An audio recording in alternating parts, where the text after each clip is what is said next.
Misteri menyelimuti hilangnya penerbangan Garuda Indonesia Airways 424. Bagaimana peristiwanya bisa terjadi? Kita take off ke kronologi.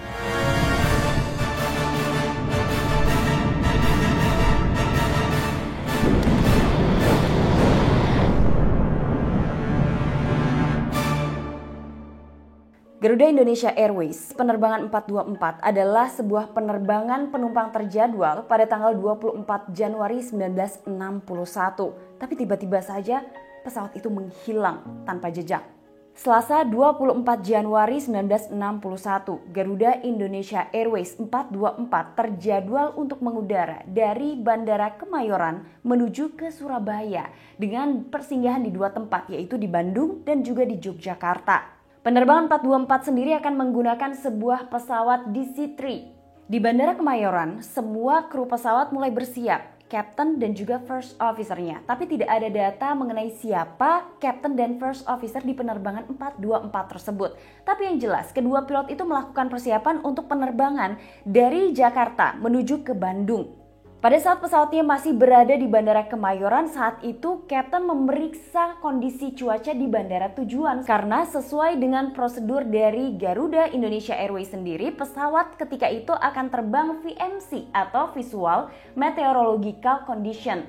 Di dalam rencana penerbangan 424, jika situasi dan kondisi memungkinkan, pesawat itu akan naik ke ketinggian 9.500 kaki. Bukan hanya naik, tapi pesawat itu juga akan bertahan di ketinggian 9.500 kaki.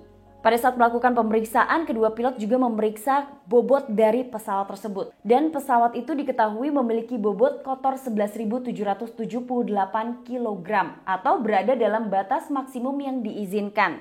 Selain memiliki bobot kotor lebih dari 11.000, pesawat DC-3 tersebut sedang diisi 21 orang untuk menuju ke Bandung.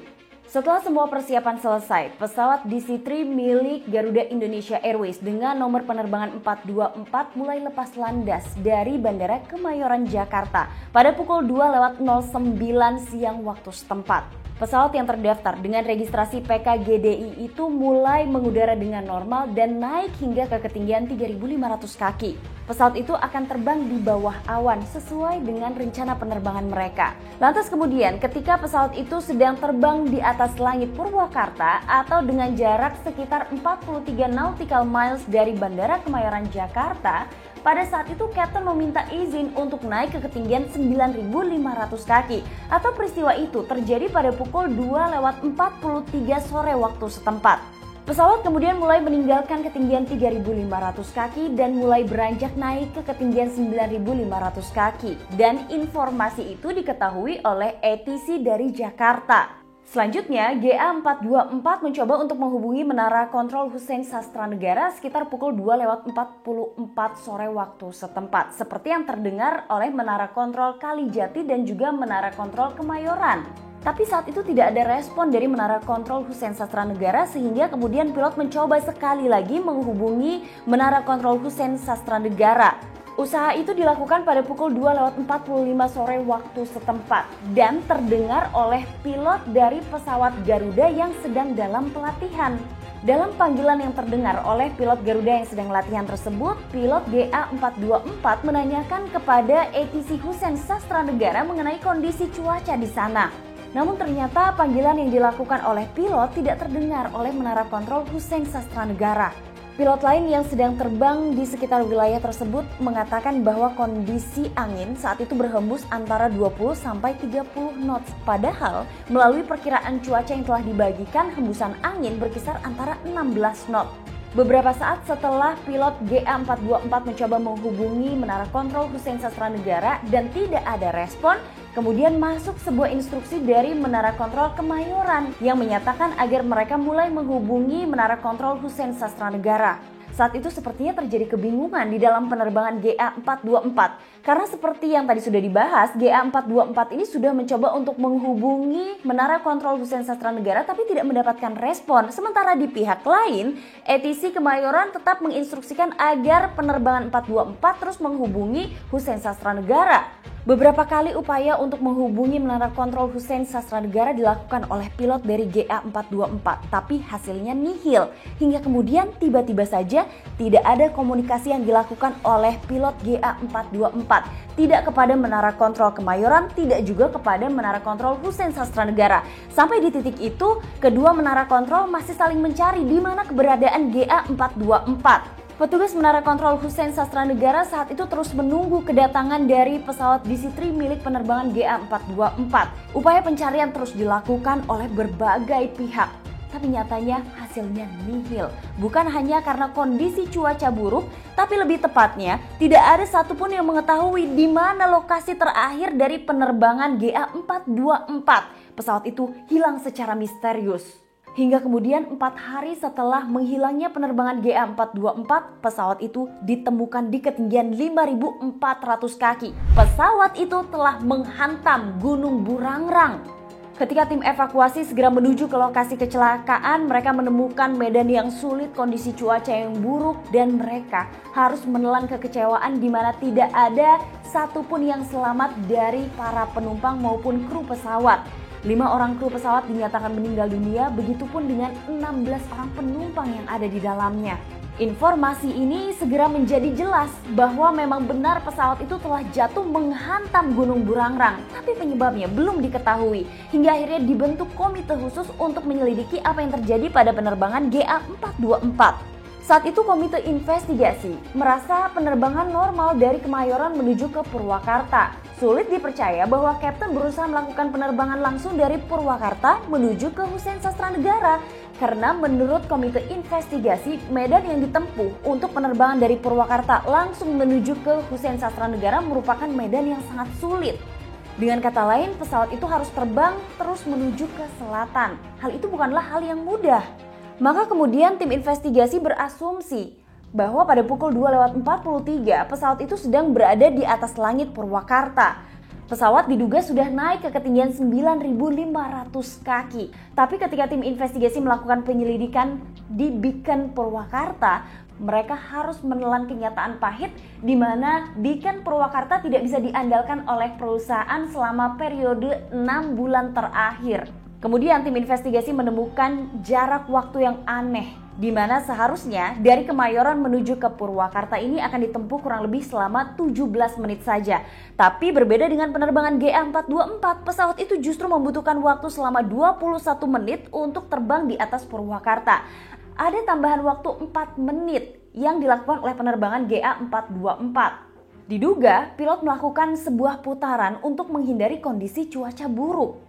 Hal itu diyakini oleh tim investigasi karena jika kondisi cuaca tidak buruk di sekitar lokasi kecelakaan, maka pilot akan tahu bagaimana medan di hadapan mereka. Pada saat investigasi sedang dilakukan, ada salah seorang pilot yang melapor pada komite investigasi bahwa pesawatnya sedang mengudara di sekitar wilayah tersebut. Dan ia menyebutkan visibilitas di sekitar Gunung Sanggabuana dan Gunung Burangrang adalah 0.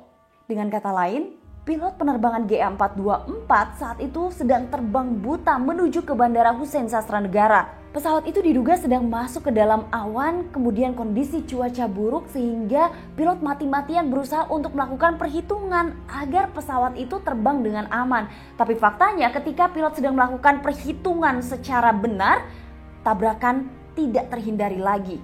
Meskipun diduga pilot sedang melakukan perhitungan mati-matian, saat itu menurut tim investigasi perhitungan yang dilakukan oleh Kapten justru salah. Terlebih karena kondisi angin saat itu bertiup antara 20-30 knot. Hal itu menandakan bisa saja angin yang berhembus membuat pesawat itu terbang tidak beraturan. Belum lagi fakta lainnya terungkap di mana penerbangan 424 justru tidak terbang sesuai dengan rute. Pesawat itu justru terbang di arah timur rute yang sebenarnya. Dengan kata lain, pesawat keluar dari jalur penerbangannya dan tidak ada seorang pun yang tahu mengenai hal tersebut. Maka kemudian tidak aneh ketika tim evakuasi melakukan pencarian berkali-kali, mereka tidak menemukan di mana keberadaan penerbangan 424 ataupun bangkai pesawatnya. Menurut hasil penyelidikan dan rekonstruksi penerbangan GA424, pilot sepertinya salah melakukan perhitungan ketika pesawatnya seharusnya naik menuju ke 9.500 kaki di wilayah atau di rute penerbangan yang benar. Saat itu justru pesawat sedang naik ke ketinggian di mana justru gunung-gunung yang berada di sekitar mereka jauh lebih tinggi dari ketinggian 9.500 kaki. Kemudian tidak bisa menutup mata, salah satu hasil investigasi mengungkap bahwa pesawat itu diduga sedang berusaha terbang ke utara untuk menghindari kondisi cuaca buruk. Ada lagi yang menduga bahwa kemungkinan telah terjadi kerusakan mesin pada pesawat DC-3 tersebut. Namun anehnya, jika mesin di pesawat itu rusak, maka keterangan dari pilot yang mendengar informasi terakhir dari pilot GA424, ia juga akan mendengar bahwa telah terjadi kondisi darurat di penerbangan itu. Tapi nyatanya pilot GA424 itu hanya menanyakan kepada ATC Hussein Sastranegara mengenai kondisi cuaca di sekitar bandara tersebut. Hingga kemudian setelah melakukan penyelidikan yang panjang dan mendetail, Komite Investigasi atas Tragedi Penerbangan GA424 menyimpulkan bahwa pesawat setelah berangkat dari Kemayoran berusaha untuk terbang VMC. Dan saat pesawat itu terbang menuju pegunungan, kondisi pada saat itu mendung. Hingga akhirnya pesawat itu terbang masuk ke dalam awan. Dan pilotnya hanya bisa mengandalkan instrumen di dalam ruang kokpit tanpa bisa melihat kondisi di luar pesawat.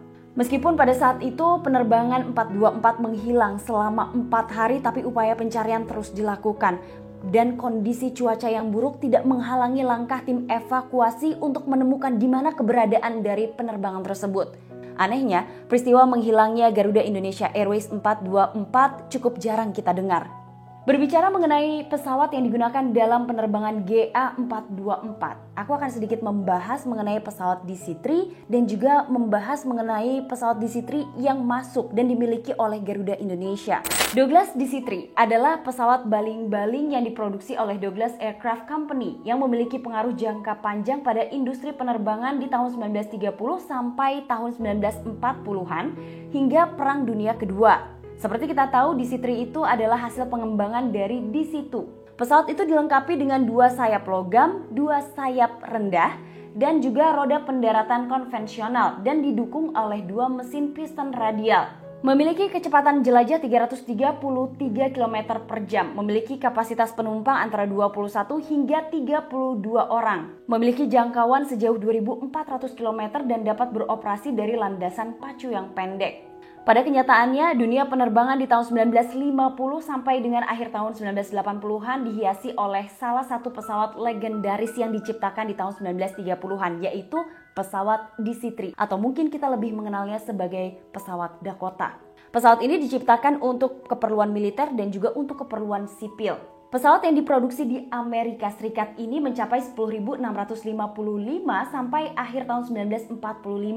Kemudian setelah itu diproduksi di bawah lisensi. Lalu sejumlah 4.937 unit di Uni Soviet dan 487 unit di Jepang. Mungkin sebagian dari kalian penasaran kenapa pesawat DC-3 ini diberi nama Dakota. Nah, asal mula nama Dakota itu ternyata berawal ketika sekitar 2.000 unit Douglas C-47 masuk ke dalam jajaran armada pesawat kerajaan Inggris. Sesuai dengan tradisi dari Royal Air Force, maka setiap pesawat akan memiliki nama. Dan didapatlah julukan yang merupakan singkatan dari Douglas Aircraft Company Transport Aircraft atau Dakota, yang kemudian ditulis sebagai Dakota. Seperti dunia penerbangan lain di dunia, perusahaan penerbangan Indonesia juga pada awal tahun 1950-an memanfaatkan jasa dari pesawat Dakota, termasuk Garuda dan Merpati milik pemerintah maupun perusahaan swasta lainnya.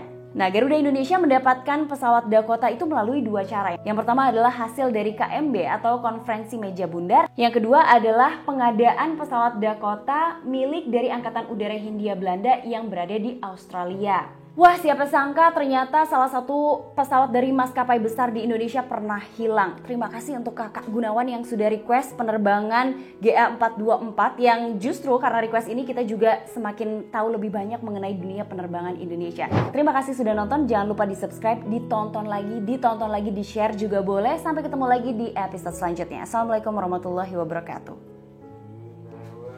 Siapa Gunawan anjir? Bengawan.